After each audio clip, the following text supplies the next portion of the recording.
All पुराण story, स्वासारी कहानी, शत्रु को सत्कार। राति पाही सकाळ ହେଲା। राजा दिवान को तुरंत आसिबाकू କହିଲେ। ସମ୍ବାଦ ପାଇ ଦିୱାନ ସଙ୍ଗେ ସଙ୍ଗେ ଆସି ଛାମୁଙ୍କ ସମ୍ମୁଖରେ ଉପସ୍ଥିତ ହୋଇଗଲା। ଦିୱାନଙ୍କୁ ଦେଖି ରାଜା ତାକୁ ଆଦେଶ ଦେଲେ, ଦେଖ ଆଜି ରାତ୍ରିର ଦ୍ୱିତୀୟ ଘଡ଼ି ପରେ ଏକ ସାପ ଆସି ମୋତେ ଦଂଶନ କରିବ।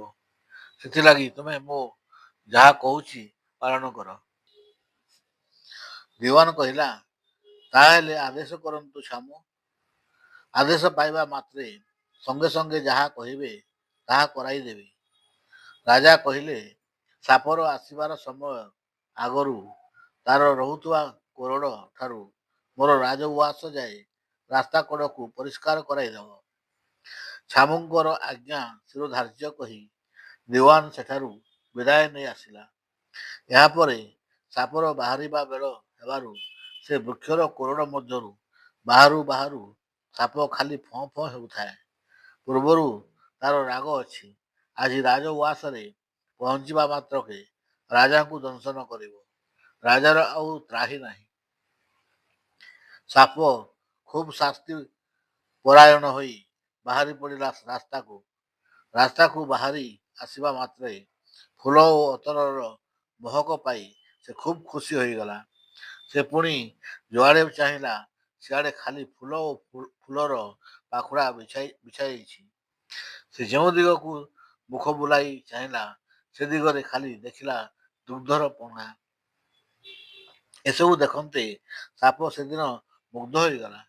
ମନେ ମନେ ଭାବିଲା, ରାଜା ତାହାହେଲେ ମୁଁ ତାର ଶତ୍ରୁ ବୋଲି ଜାଣିପାରିଛି। ସେଇଥିଲାଗି ମୋର ଯିବା କଥା ଜାଣି ଏତେ ସବୁ ଯୋଗାଡ଼ କରିଛି। ତାହେଲେ ଏପରି ସୁନ୍ଦର ଗୁଣ ରାଜାଙ୍କୁ ମୁଁ ଦଂଶନ କରିବି କିପରି? ସେ ମୋର ଶତ୍ରୁ ହୋଇଥିଲେ ମୋ ଲାଗି ଏତେ ବ୍ୟବସ୍ଥା ବା କରିଥାନ୍ତା କାହିଁକି? ନା, ତାପରି ରାଜାଙ୍କୁ ମୋର ଦଂଶନ କରିବା ଉଚିତ ନୁହଁ। ଛାଡ଼, ଏଥର ରାଗ ଶାନ୍ତ କରି ଆଜି ରାଜଉଆସକୁ ଯିବା। ରାଜାଙ୍କୁ ଖାଲି ସେଠାରେ ଦେଖା କରି ଆସିବା। ସେଦିନ ସାପ ଏହିପରି ଭାବିଲା। ମନକୁ ଶାନ୍ତ କରି ସାରି ସେ ରାଜଉଆସରେ ପହଞ୍ଚିଲା। ରାଜାଙ୍କ ପଲଙ୍କ ପାଖରେ ସାପକୁ ଦେଖିବା ମାତ୍ରେ ଦିୱାନ ତାକୁ ମାରିବା ଲାଗି ତରବାରି ଉଠାନ୍ତେ ରାଜା କହିଲେ, ନା, ତୁମେ ମୋର ପ୍ରିୟ ସାପକୁ ମାରିବାକୁ ଉଦ୍ୟତ ହେଉଛ କାହିଁକି? ତୁମେ ସାପକୁ ମାରିପାରିବ ନାହିଁ। ରାଜାଙ୍କ କଥା ଶୁଣି ଦିୱାନ ହାତରେ ଧରିଥିବା ତରବାରିକୁ ତଳେ ଥୋଇ ମଥା ଅନବତ କରି ଠିଆ ହେଲା। ଦିୱାନ ଠିଆ ହେବାରୁ ରାଜା ସାପକୁ ଚାହିଁ କହିଲେ, ହେ ସର୍ପ, ତୁମେ ତ ମୋତେ ଦଂଶନ କରିବାକୁ ଆସିଛ। ତେଣୁ ଏଠାରୁ ଫେରିଯିବା ଆଗରୁ ମୋତେ ଦଂଶନ କରି ତୁମେ ତୁମର ପ୍ରତିଶୋଧ ନିଅ। ସର୍ପ କହିଲା, ନାହିଁ ରାଜା, ତୁମ ଧନ୍ୟବାଦର ପାତ୍ର ହେତୁ ମୁଁ ତୁମକୁ ଧନ୍ୟବାଦ ଦେଉଛି। ତୁମ୍ଭର ସାହସ ସହିତ ମୁଁ ଯେଉଁ ଧର୍ମଜ୍ଞାନ ଓ ଆଚାର ଆଚରଣକୁ ଦେଖିଲି ତାହା ଦେଖି ମୁଁ ଆଶ୍ଚର୍ଯ୍ୟ ହେଲି। ମୋ ମନ ମଧ୍ୟରେ ଥିବା ସମସ୍ତ ରାଗ କ୍ରୋଧ ସମସ୍ତ ଶୂନ୍ୟ ହୋଇଯାଇଛି। ଏବେ ତୁମେ ମୋର ଶତ୍ରୁ ନୁହଁ। ତେଣୁ ତୁମକୁ ଦଂଶନ କରି ମୁଁ ଅପରାଧୀ ହେବାକୁ ଚାହେଁ ନାହିଁ। ମୁଁ ଚାହୁଁଛି ମୋତେ ଏଥର ଆପଣ ବିଦାୟ ଦିଅନ୍ତୁ। ଏହାପରେ ହିଂସାଭାବ ବହନ କରି ଆସିଥିବା ସାପ ରାଜାଙ୍କ ଠାରୁ ବିଦାୟ ନେଇ ଚାଲିଗଲା। ତାହା ଦେଖି ସେଠାରେ ଉପସ୍ଥିତ ରାଜକର୍ମଚାରୀମାନେ ବିସ୍ମିତ ହୋଇ କାଠ ପୁତଳିଟି ପରି ଠିଆ ହୋଇ ରହିଲେ। ତେଣେ ରାଣୀ ଅନ୍ତଃପୁରରେ ଥାଇ ଏ ସମ୍ବାଦ ଶୁଣିପାରି ତାଜୁବ ହୋଇଗଲେ।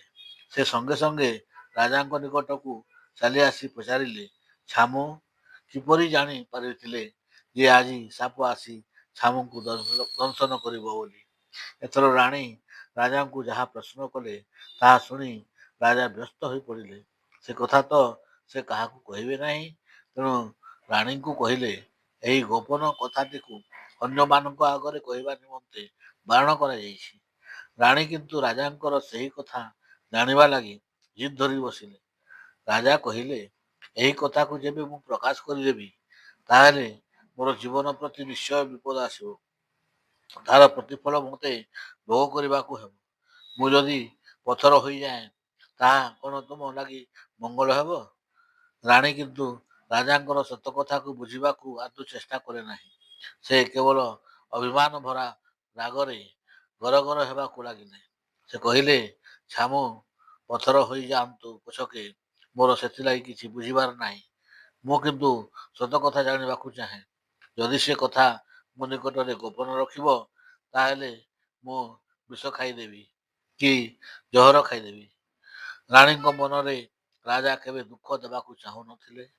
ସଂସାର ଭିତରେ ସେ କେବଳ ରାଣୀଙ୍କୁ ହିଁ ଜୀବନ ଦେଇ ଭଲ ପାଉଥିଲେ। ସେଥିଲାଗି ଗୋଟିଏ ମୁହୂର୍ତ୍ତ ମଧ୍ୟ ରାଣୀଙ୍କୁ ସେ ଅନ୍ତର କରି ପାରୁନଥିଲେ। ତେଣୁ ସେ ଶେଷ କଥାରେ ରାଣୀଙ୍କୁ କହିଲେ, ଆଚ୍ଛା ଠିକ୍ ଅଛି, ମୋର ପଥର ହୋଇଯିବାକୁ ଯେବେ ତୁମେ ଚାହୁଁଛ, ତାହେଲେ ମୁଁ ତୁମକୁ ସେ କଥା ନିଶ୍ଚୟ କହିବି। ତାହେଲେ ଆମକୁ ଏବେ ଗଙ୍ଗା କୂଳକୁ ଯିବାକୁ ହେବ।